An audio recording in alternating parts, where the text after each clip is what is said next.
Hello, and welcome to this week's episode of Man, We're Too Old for This, here on the Nerd Turtle Network. I'm your host, the experience that some call Jason, and with me today is... The Blurred Dawn of the Ville, the Todd Father. CDL 113, the droid you're looking for. And today we're going to be talking about Eternals. Specifically, the reaction to Eternals, probably more than anything. Yay! Todd, tell us who the Eternals are.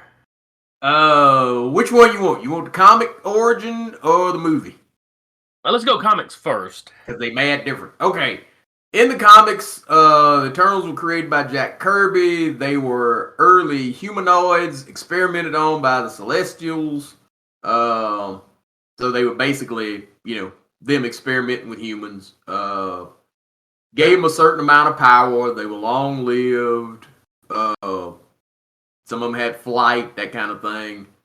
They had a civil war. Half of them went to Titan, Saturn's moon of Titan.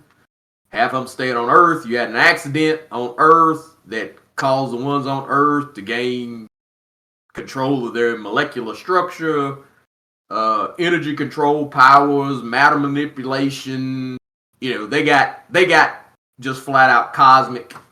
And that's basically the group that you see in the movie. Were basically your Earthborn Eternals types.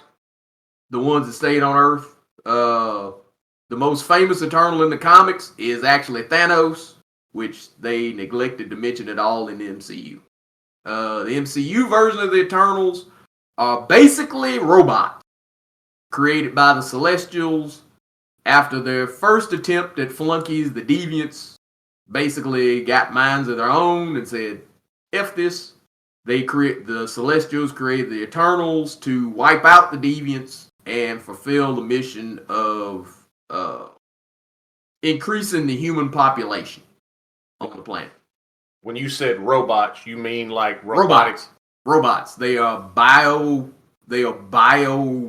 engineered robots. Okay. They're bots. And More like the Vision than, R2-D2. Yeah, I guess so.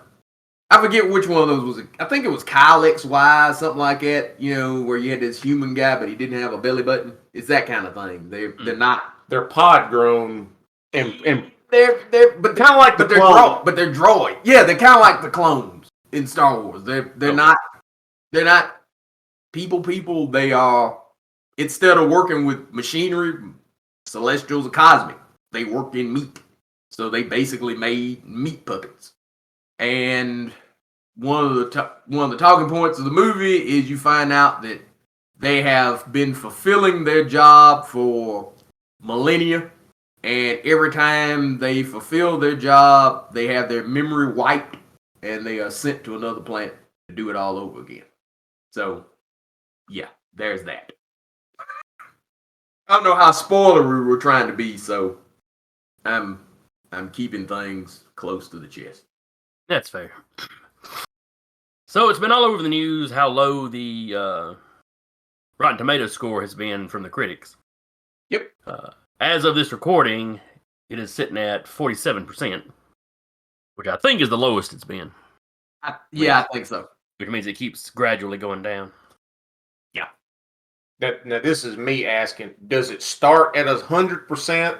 Like, just, okay, we're putting out this movie, and you start at 100%, and then as the ratings come in, it takes points away? Nah, you don't start at fresh. It kind of builds up. Yeah. Okay. This is because I didn't know how Rotten Tomatoes score. You kind of started nothing, and as people write reviews and stuff like that, it caused it to go up or down. Okay. And the critics stuff was kind of low to start.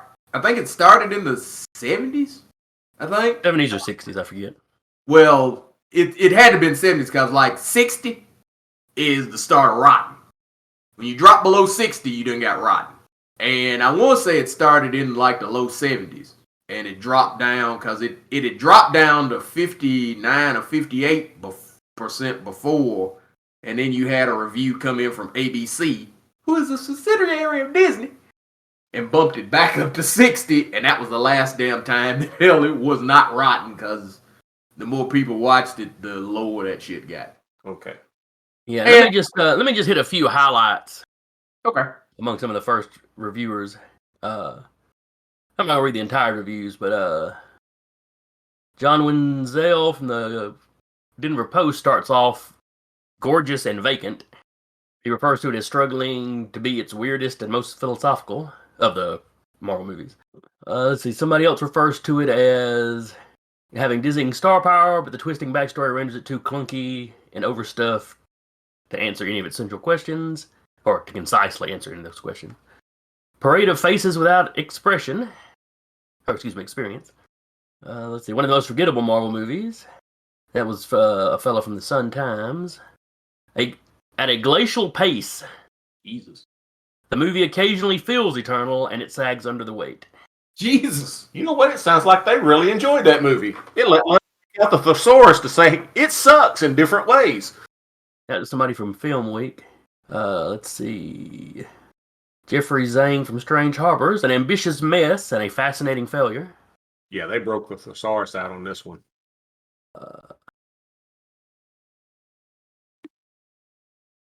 And I mean, you have some positive reviews too. It's not just all negatives. I'm hitting the It's not negatives. all negative. The fun thing is, though, some of the positive ones are kind of back-ended. Oh, well, here's one that's listed as positive from Don Shanahan, Cinephile Hissy Fit podcast. I'm not familiar. So he's giving it a fresh. So, you know, you've got the tomato, not the splotch. Yeah. The Marvel shield on this podcast approves, and it's sure pretty enough to admire, even being a big leap. Nothing in there sounds positive, even though he gave it a positive review. Yeah, you got some of those positives on that very backhand. Eternals isn't a complete success, with large issues and small. That said, ... it's an impressive effort. This is a big swing, and while it might not be a home run, we're looking at a solid connect. For an undertaking like this, that's a win. That's another positive one. Well, they tried really hard, and it kind of worked. Yeah. Basically, it was a bunt that was going to throw them out at first base before they even get off home plate. See, y'all hear thesauruses and all that. All I hear is Disney's check bounced. Oh, I got one more negative one I want to read just because it catches me. A slack film in the way one gets to be when one has no pressing need to come in at a reasonable running time. There are several others that reference how long it is. That was only like 2 hours and 17 minutes? I mean, it's not freakishly long. But if that's boring, it is. Oh, no, excuse me. 2 hours and 37 minutes, according to one reviewer. Yeah. And if it's kind of talky and kind of boring, that 2 hours is gonna feel like a couple of days. Mm-hmm. Now, we were talking about the critic reviews. As of recording, the audience score is 80%. Yeah. So the audiences are not as picky about it. Well, one of the things with that audience score is a lot of them know nothing about the Eternals, probably. The trick is, whether or not you know about the comic book has nothing to do with whether or not you think it's a good movie. That's true. That's true. Anytime any of us go to a comic book movie, we are both judging it on, is it a good movie, just in and of itself. And then we, as old school Marvel zombies, we are also comparing it to the books. Yeah. Where if somebody like my sister went to see this, yeah, she doesn't care about the books. When X-Men Origins Wolverine hit TV, or hit cable, I'm over at a buddy's house playing Pathfinder or something. And I get like 2 or 3 calls from her as she's watching it, asking me questions about this character or that character. Because she knew who Wolverine was, but outside of that, she had no clue who anybody else in that movie was.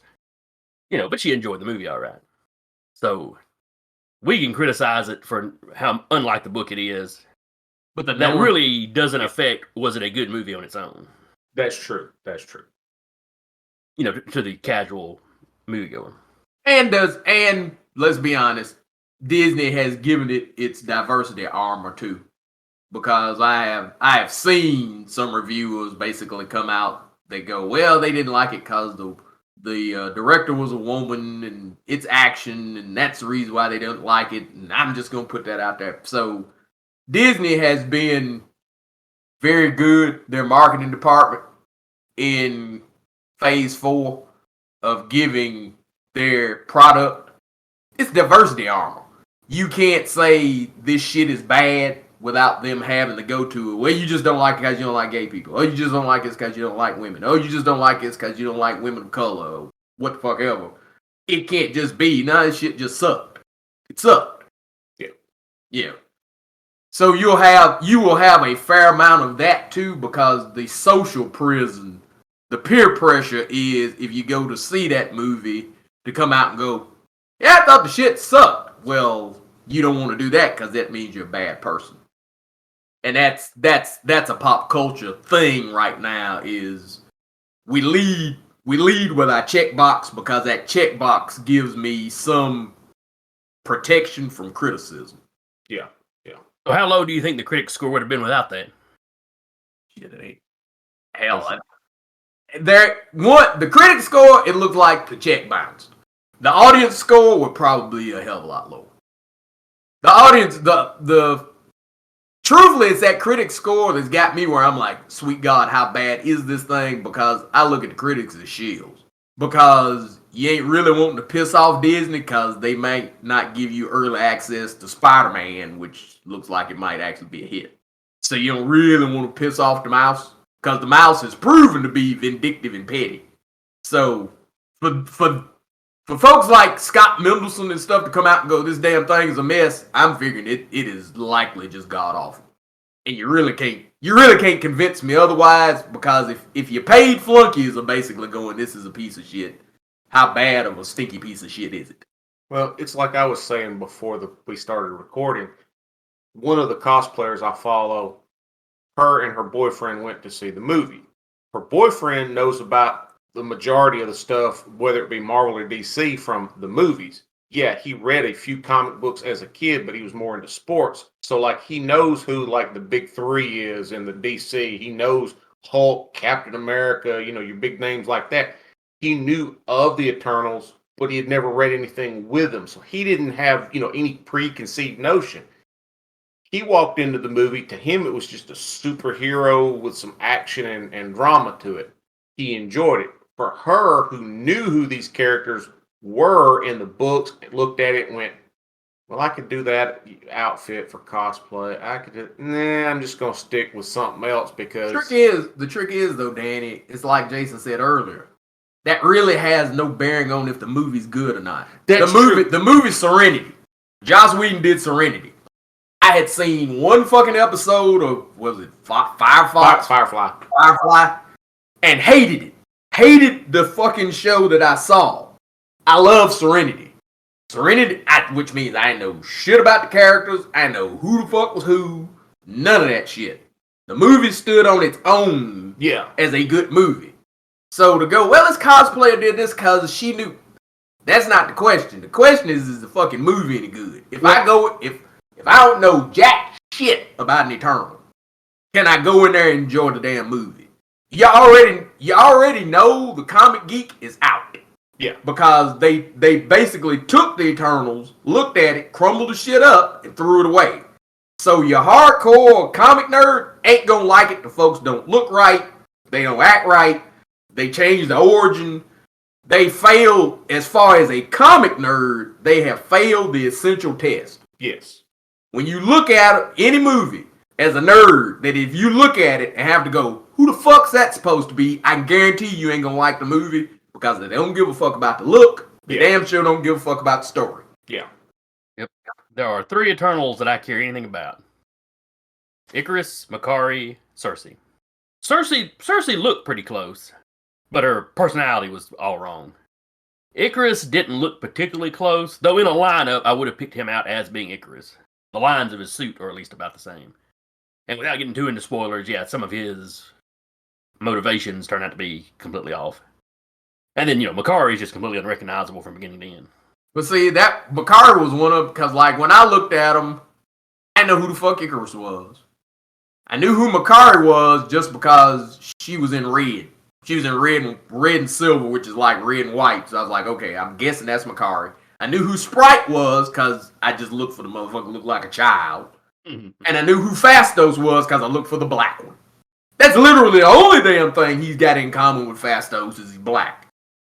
Because Phastos in the book is bald, built, and straight. And Dude ain't none of that shit. He's a sack of porridge who they still managed to make responsible for Hiroshima. So way to go there with your inclusion and diversity. Because that's Eternals is yet another one of those attempts of Marvel trying to create Black Panther with more palatable minorities and proving that to this day they don't know why Black Panther worked. Exactly. They think Black Panther worked because he black. No. Black Panther worked because he cool. Black Panther had fans. People asked for Black Panther. Hell, people demanded Black Panther. And when you got the character, yeah, is the character black? Yeah. Is that a draw for black people that want to see themselves? Yeah, but the most important part of Black Panther's cool, because Black Panther wasn't the first black hero in the MCU. You'd had Nick Fury, but Nick Fury had a boss. You'd had Falcon, which they did a damn cool version of Falcon. I always hated Falcon until I liked the MCU version. But he's still just a white dude's buddy. He has no agency. Nobody wants Falcon. Falcon ain't pulling nothing. His job is basically to be the sidekick. Black Panther has agency. Black Panther runs his own country. Black Panther had love interests. You looked at Black Panther and said, shit, I want to be that dude. Comics are a power fantasy, and Black Panther had power. He's cool and black. The black enhances his cool. Black people are cool. We just are. But that's not where it stopped. Everything they've done since then stops with the check mark. What's a woman? Okay. What else? Well, then she's it. She's a woman. And? Oh, look, Shang-Chi, he's Asian. You like Asians, don't you? Well, sure. See how groundbreaking he is? Yeah, an Asian martial artist. God, I've never seen that before, ever. As I sit there and run through a list of the Wu-Tang Clan movies that I've seen as a kid. But that's their that's their thing of diversity. That's them chasing Panther, and they literally cannot do a press junket. None of these things that come after without mentioning Black Panther. Oh, now I see how black people felt with Black Panther. No, you don't, because your goddamn character ain't cool. Panther is cool and black, and that's what they don't get. You don't lead with the checkbox, you lead with the cool. Hey, this dude is cool and gay. If you went Apollo or Midnighter, they are cool and gay. But the point is they're cool. Rogue is cool and a woman. She's a cool woman. Their thing is they lead with the checkbox. Hey, he's gay. Okay. And? You're a black gay teen, and you sit there going, man, I want to be Fastos. He's out of shape. He's responsible for fucking genocide. And didn't help blacks in history. Yeah, didn't help black people in history. Man, I can't wait to be that guy. Hell, he ain't even booed up with another black person. What the fuck is cool about it? But then they'll use the plot armor if you come along and go, that character ain't shit. Well, you just don't like gay people. No, I just don't like that motherfucker. And that's Disney's fuck up when it comes to diversity. They think, well, if I do this checkbox, one, because they don't care. They ain't really doing this shit because they care about the audience looking and seeing themselves. They doing that shit so they can get a checkbox and show up on USA Today and Twitter and go, oh, look, it's so wonderful. They got a Latina superhero and ain't nobody never seen that before. Bullshit. Mexicans have comic books. They have comic books loaded with them. So it's not that dearth that you have in there. That's a bunch of bullshit. Asians have a shit fucking metric ton of goddamn kung fu movies. Hell, you had Simu Liu basically. Well, I didn't grow up with Asian heroes. Awful goddamn funny I did, because I was a Bruce Lee loving motherfucker. Yep. Bruce Lee, Jackie Chan, Chappie Fat. Christ Jesus, shit. But some kind of way, he grew up younger than me. And never saw any of that. And never had an Asian hero. Bull the fucking shit. You ain't got anime. Goku ain't running around Asian as a motherfucker. Well, that's like Selma Hayek that came out this week that she broke down in tears when she saw herself in the costume for the first time because she had never seen, a Latino superhero. And off mic, you mentioned had she not watched any luchador stuff? I mean, most of the luchador stories that you had, they were superheroes off the mat. Well, that was Tony, his son, Cody, when he was little, went to school with a Latino kid that he was Mexican kid that would get books from his country. And that was one of his questions to Tony was like, damn, they got a whole thing of heroes. It's just like them. Where the fuck my hero at? Well, bro, you ain't got none. you just kind of ass out. You get one once a decade. Yep. So, but that's the marketing. And if I've said this online and people bitch about it, but that's because they're ignorant and they cheat and they don't understand what the fuck's going on. But if you notice, when Shang-Chi came out, nobody gave a fuck about the trailers online. And the toys didn't sell. Worth shit. I mean, them jokers went on clearance damn near immediately because they pegged warm and then went on clearance. Nobody wanted them. So there was no interest. So what they did was they drummed up a controversy. They said, oh, the new Disney president called Shang-Chi an experiment. And it was, see, they taking the minority superhero and they calling that an experiment. And all y'all should go out and support Shang-Chi to throw it in the face of this racist white dude that called our movie an experiment. And the shit worked because it drummed up controversy. It gave an interest that the shit did not have on its own. I've read the minutes of that fucking meeting. Bob Chapek was talking about the release. They were experimenting with the release. Are we going to let this thing come out on DVD and streaming early because of the pandemic? We trying this out to see if it'll work. Because, they didn't do the whole Disney Plus thing with Shang-Chi like they did with Black Widow. Yep. They were experimenting with distribution and release. But he didn't defend himself because the controversy gave interest that the movie did not have on its own. Let's flash forward to Eternals. What did they do in Eternals? The trailers came out. People said, we don't give a shit. The reviews start coming out. The reviews were bad. Then what came out? Oh, they're review bombing. See, on IMDb, it's the review bombing thing. These racists are against... No, these homophobes and racists are against LGBTQ representation, and they are review bombing on IMDb, and they ain't even seen it. And then when you went on IMDb and looked at it, yeah, it was being review bombed to the positive. You had more 10 stars. You had double the positive review bombs than you had negative ones. But why did they put that out there? Because the movie could not stand on its own. You needed a controversy. Now going to see it is not because you wanted to see the shit or because it was a good movie. You standing up for gay people. Or you standing up for diversity. It's a fucking marketing ploy that truthfully pisses me the fuck off. Because you have guessed. Well, you have spit on people. Oh yeah, I understand. I don't look at black suffering as a marketing gimmick. So if you use that shit as a marketing gimmick, it pisses me the fuck off. And that's literal, and I don't like being played for a fucking fool. If they were better at it, or I didn't see what the hell they were doing, I wouldn't be pissed off. But that's what that is. It's a fucking tool. Yeah. Well, see, and like I said, and again, it's plot armor. Well, it's directed by a woman of color, and it's this and it's that, but is the shit any good? Part of your job is to be excellent. You spit in the face of minorities and people that were excellent and did not get their due by putting out half-cash shit and using the shit that happened to them as cover for your mediocrity. Yeah.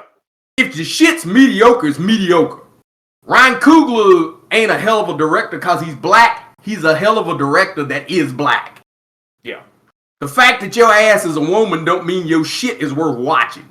Period. And because you put out some mediocre shit and somebody goes, that shit's mediocre, ain't got shit to do with whether they like women or not, it means your shit is mediocre. You saying that reminded me, I was watching a review of something and the guy made the comment, he said, Jackie Robinson and Hank Aaron weren't great baseball players because they were black. They were great baseball players because they put everything they had out there on the field. They just happened to be black.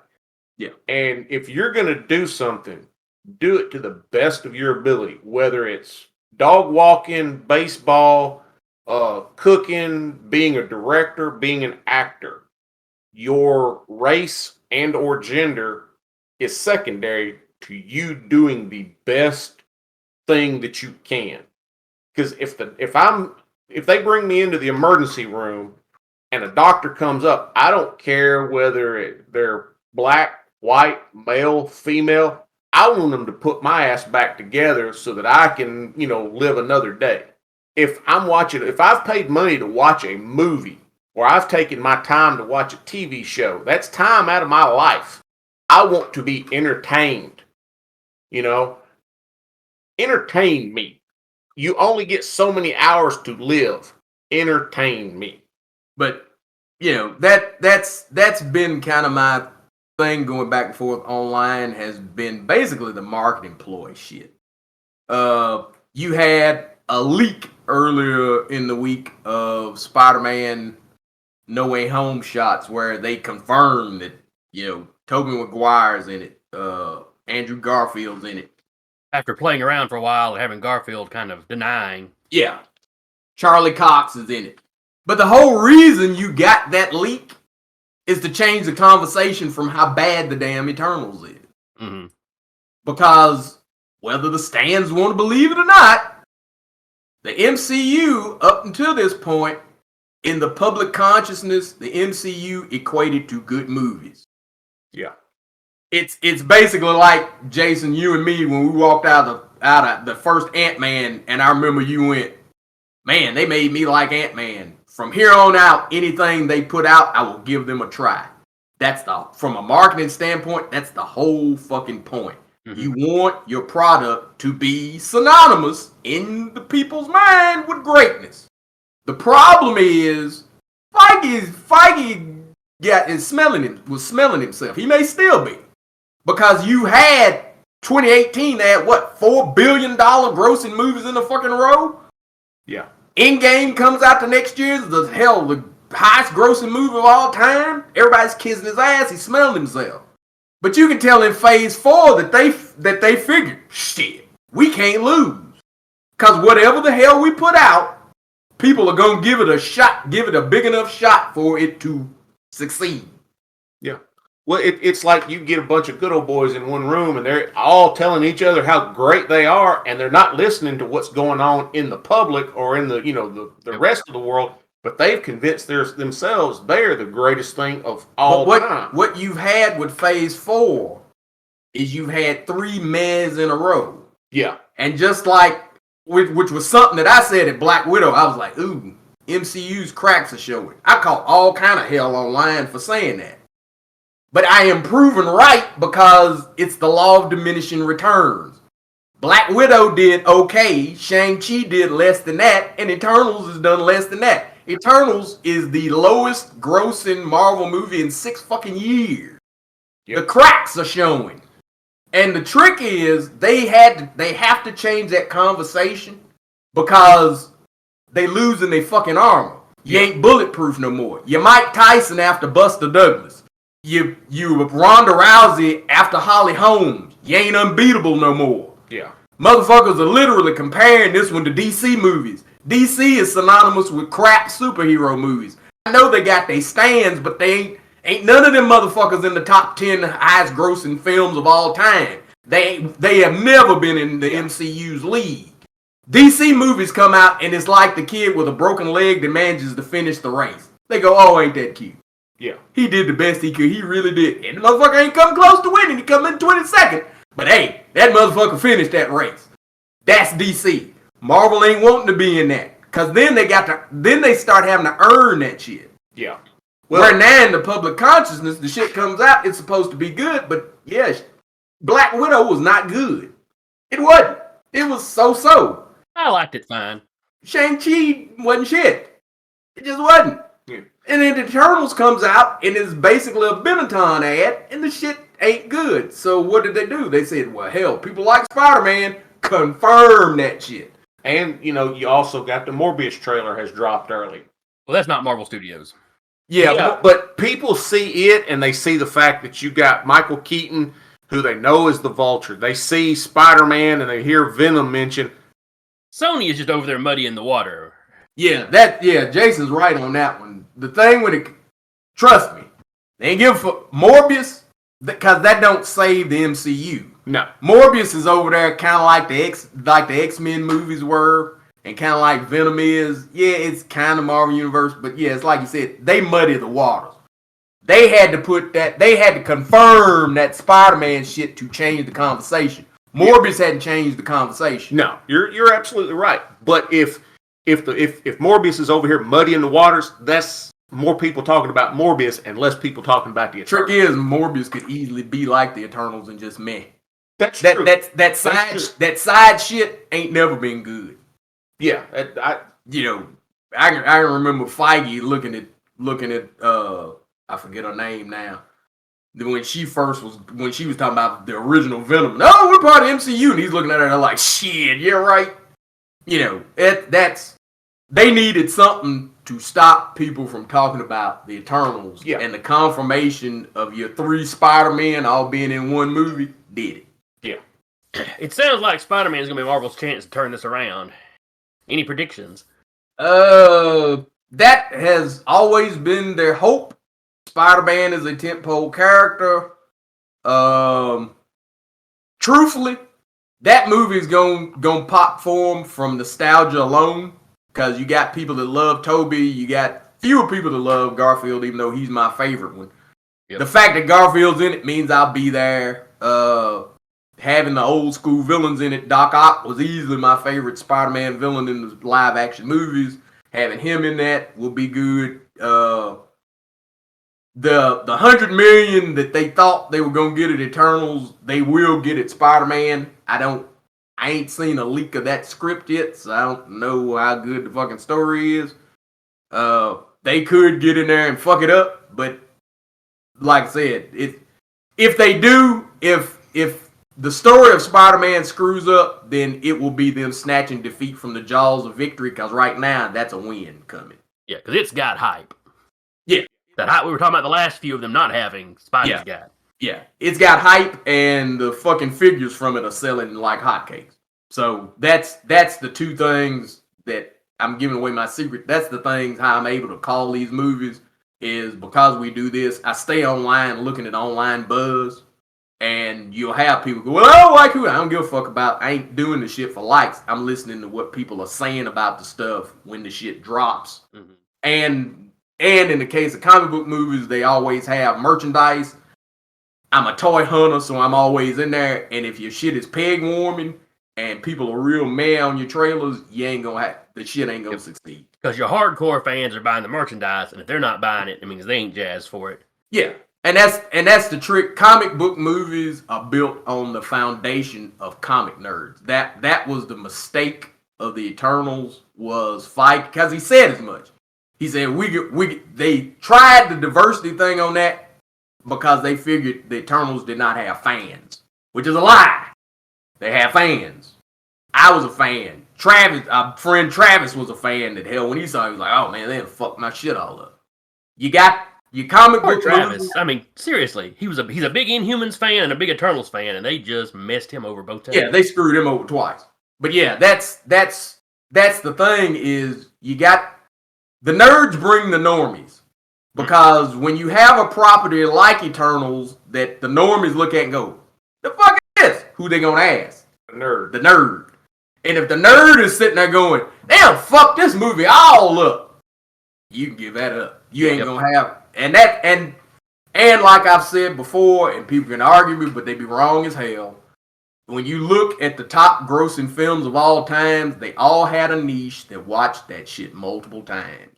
Titanic, it was teenage girls. They watched it multiple times. Your Star Wars movies, people watched it multiple times. Your Avengers movies, multiple times. Black Panther, multiple times. You have to get that repeat business. I don't give a fuck what it is. If people watch that shit one and they done, You can give up that $1 billion club. You can just give it. You may have a success, but not one of those epic kind of success. You're not gonna have that epic shit. And when you look at the MCU for a while there, what 5 of the top 10 highest grossing movies ever were all MCU flicks. You know, they kind of in that top 20, they just fucking dominated it. Well, good example, and this was instead of the $1 billion club, think $1 million club. Okay, we're going to wrap up after this. We're already going long. Okay. You had a reviewer talking about what makes a success, and he said, go back to the James Bond run. He said, if you look at the Sean Connery all the way up to present day, you're talking the $1 million club because they had a legitimate character and franchise that if you mentioned James Bond, people knew who you were talking about, no matter what actor you plug into said character. And it would make money. It may not make the highest box office, but it was going to make money because it was a reliable character, except for 1 or 2 movies. The rest of it was a success. He said, now you got somebody over here trying to do superhero movies. When you use your big names, people, even if they don't read the stuff, they know who they are because of word of mouth. Everybody knew who Captain America was. Everybody knew who Superman was. You could get word of mouth. But if you piss off your basic fan base, they're not going to advertise for you. And that's free advertising. And what Marvel's done lately seems to be decided they're too big for their fan base. Yep. Yeah. Not realizing that it's, the foundation. The recast T'Challa thing, Feige's response to that showed you really all you needed to see. Because you literally had hundreds of thousands of people signing petitions to get him to recast T'Challa, and it was like, I ain't gonna do it. Well, all you got to do is say it was 300,000. It's just 300,000 people on there. Multiply that by 10, because that's at least one viewing. And if you have sickos like my ass that saw the original Black Panther for 15 times, even if you have people on there that were going to see it half that much, look how much money you just threw down the toilet. And never mind, not everybody with that opinion signed the petition. So we're at a point where I'm really curious to see where Marvel goes from here. Will Spider-Man be a turnaround where they realize what they're doing? Or are we just seeing the, fall of the Roman Empire kind of thing? Yeah. That's going to be the question. Is this going to be something long-lasting, or is it just going to be a bump? Yep. So anyway, we'll wrap here. So we've expressed a lot of opinions today. If you've got an opinion you'd like to express, you can leave a comment below. You can contact us at thenerdeternal@gmail.com. If you'd like to support the show, you could subscribe, stop by our website and check out our shop at thenerdeternal.com. Tell a buddy about us, anything like that. Anything is appreciated. So until next week, I've been your host, The Experience of Some Call Jason, and with me today has been the blurred Don DeVille, the Todd Father, who says if you don't like our podcast, you hate old people. Ageist motherfucker. CDL 113, the droid you're looking for. And we will see y'all next time.